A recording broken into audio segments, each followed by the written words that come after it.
L'acierie Schneider Frères et Compagnie, fondée en 1836 au Creusot, accueille en 1877 le plus grand marteau-pilon du monde. Spécialisée dans les chemins de fer puis l'armement, elle est une vitrine de l'industrie française.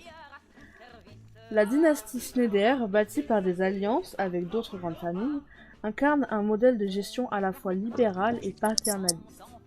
L'identité du Creusot est particulièrement marquée par l'histoire de ses travailleurs, de leur quotidien et de leur lutte.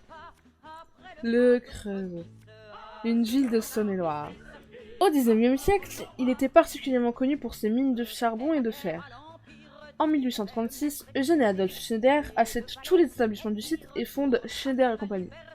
Cette entreprise fera parler d'elle pendant plus d'un siècle grâce à leur aciérie qui est la plus importante de France. Au cas où, une aciérie est une usine où l'on fabrique de l'acier. Schneider et compagnie travaillent essentiellement dans le marché ferroviaire, les ponts, les structures métalliques, mais surtout, ils travaillent dans le marché des armes. Ils ont une très bonne réputation, et cela grâce à la quantité et à la qualité de leur production, mais surtout grâce à leur marteau-pilon qu'ils ont accueilli en 1877, qui permet de forger de grosses pièces pouvant peser plus de 120 tonnes. Le marteau-pilon, c'est une grande structure métallique de 21 mètres avec une enclume de 750 tonnes, et un pilon de 550 tonnes. Il a un poids de frappe d'environ 500 tonnes. Grâce à sa réputation, l'entreprise concurrence avec les géants du domaine comme les Allemands Krupp et exporte à l'international. Le site industriel du Creusot s'agrandit énormément et empiète sur les communes aux alentours. C'est l'expansion économique. Et qui plus est, une expansion économique génératrice d'emplois. En 1870, sur 20 000 habitants, 10 000 sont des ouvriers. Les Schneider ont tellement de pouvoir qu'ils ont une église dédiée à leur famille. La ville devient le fief de la famille, qui ont le rôle de maire, député ou ministre, chacun leur tour. Ils dominent littéralement la région. Mais des militants syndicaux comme Jean-Baptiste Doumet cherchent une lutte ou même une révolution contre les Schneider. Ils souhaitent améliorer leurs conditions de travail, qui sont déplorables, et que le pouvoir des Schneider sur la ville soit réduit. Ces révoltes sont très fortement réprimées par l'armée, et les meneurs sont poursuivis en justice. 1870, bam, il n'y a plus d'empire. Eugène Schneider était proche de Napoléon III, et fuit donc en Angleterre.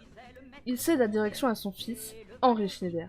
Sous la pression populaire, le préfet désigne Jean-Baptiste Dumay maire pour remplacer Eugène. La commune conteste les pouvoirs, comme pour Paris en 1871, mais l'armée reprend le contrôle et nomme Henri comme maire. Jean-Baptiste doit donc s'exiler. Henri Schneider a une politique très paternaliste. En gros, c'est que les rapports entre les patrons et les ouvriers sont comme dans une famille. Affection réciproque, autorité, respect, etc. Il se considère comme le père de ses ouvriers et se prend comme le responsable de leur bien-être. Mais dans l'autre sens, ils doivent être respectueux, fidèles et obéissants avec lui, comme un vrai père. Ils doivent aussi être fiers de travailler pour lui.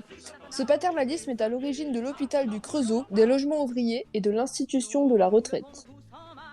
Vers la fin du XIXe siècle, le Creusot est de nouveau en tension. De sévères répressions mettent fin aux contestations et énormément d'ouvriers sont renvoyés.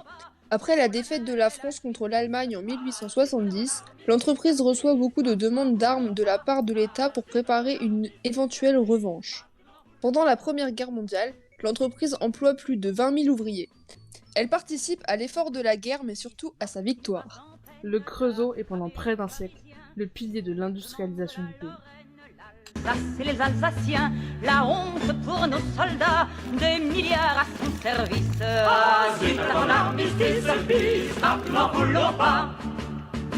On nous permettra du reste pendant 20-25 jours de manger ce qui nous reste de vieux chats de rats et d'ours.